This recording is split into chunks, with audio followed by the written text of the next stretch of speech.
This is a story about a fisherman, time probably about the 50s or the 60s, and the moral behind it really is that life is filled with all sorts of challenges and problems, but if you have the right state of mind, you can overcome all things. And the story's name is Samson, Truman, Mason, John, and thus this is the story. Along the eastern seacoast lie many little towns, and built on rock that house the people who flock where fish abound. It's a world drenched wet with cold, bitter, salty air, and it harbors only people whose backs can dutifully bear the load of ocean riches, the gifts that their lives depend upon. From such a place of turbulent waves came Samson, Truman, Mason, John. Long before the nations formed, the islanders sailed the seas. With hearts of gold and arms of steel, their captains sailed with ease. And from a noble race this giant came, born into life's despair. Though adversity had brought him north, they say, his soul was kind and fair. No bitterness remained in him, no anger to dwell upon. This is the man that we came to know as Samson, Truman, Mason, John. And rain comes often upon the seas, turning evening skies to red. It's a time of calm and gentle peace, old-timers often said. But if the sky of morning burst forth with reddish light, all those that knew a storm's contempt would gaze upon in fright. On a cold November morning, Samson set sail within such seas. Within a calm, it was a sea of glass, first a mist and then a breeze. But by noon the sky was burning red, a storm off to the north. No worry fell upon his face, Samson continued forth. For each day brought another catch to market or to trade, begun with dreams within his youth, this life that Samson made. Cast the nets on starboard side, a silent voice did say. Catch the catch before the storm. Worry not or be alarmed, return to port before there's any harm. To your port where others tread. So with the ease that years of practice makes, Samson tossed his net within the wake, with splashing waves upon his ship and the ropes held tightly to his hip. And soon the fins of blues and bass appeared. Beneath the water the vision neared, a catch so full with a single cast. Would the net be broken or would it last? He tied the ropes upon the mast and the load was soon secured. And finished now with his harvest made, the storm had now begun its rage. For what began with a gentle mist now hurled hail upon his face.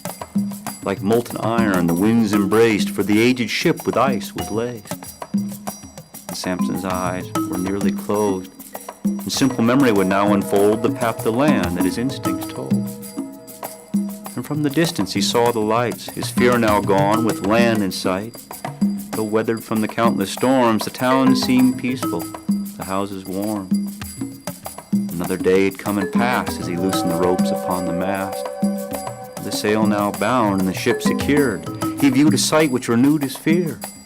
A child's small frame amongst the waves, outstretched limbs and a frenzied pace, with a look of death upon his face, and a cry of pain was heard. So within an instant, a second's time, Samson hurled himself into the brine, and he seized the child in his giant arms, and he took the youth away from harm. But as he climbed to safety's rest, a violent pain fell upon his chest. With a look of anguish upon his face, his knees collapsed and his heart embraced. And soon the brightness of pure light appeared, and all he had known so quickly neared, from his beginning to the recent past, now flashed before him in the funnel's grasp. And the winds of time, charged by light, swept him up and began his flight through ancient wonders he had never seen. Was this real, or just a dream? Suddenly all but darkness left his eyes, in a cavern no earth or sky, and the funnel light now moved aside, leaving Samson to gaze in fright at a strange and most disturbing sight. For amidst the cold and hazy air stood ghouls and demons in Lucifer's lair. Welcome, Samson, I know you well. As to your arrival only time would tell, for it pleases me to see you here amidst my home of death and fear. Look around you, what do you see? So many others who think like me, and I have them all for eternity. Even in your living world my wrath sustains, my hopes unfurl, for I view contempt with utter joy, watching men lie, steal, kill, and destroy. Your nights are filled with distant screams, destroying all the children's dreams. And even the earth's protective shield begins to crumble, begins to yield. Man will come to a timely end. I welcome you, my dear lost friend. But with Samson's strength returning now, he stood up while the others bowed. His spirit strong and the others weak, silence fell as he began to speak. Although I've walked the way of fools so many years before, 2 years ago I chose to knock upon the Master's door. It opened with a beam of light and it filled my life with grace, so I bid farewell to this den of thieves. It is time that I leave this place.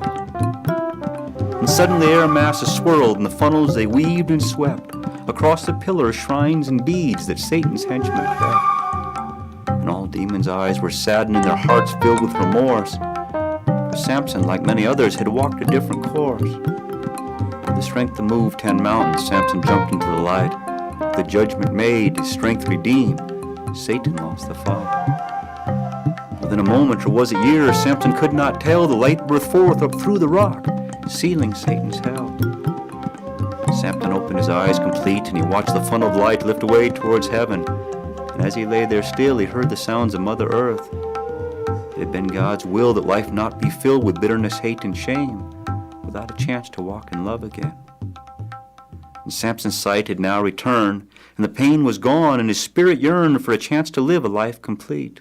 And there beside him at his feet was a little child whose life he saved, protected from the thrashing wave. A smile fell upon his face. The little child and he embraced. The child led him by the hand, and they walked together upon the land. Samson turned, and he faced the sea. Had a moment's death set him free? A dream perhaps to wonder on. The life of Samson Truman, Mason John.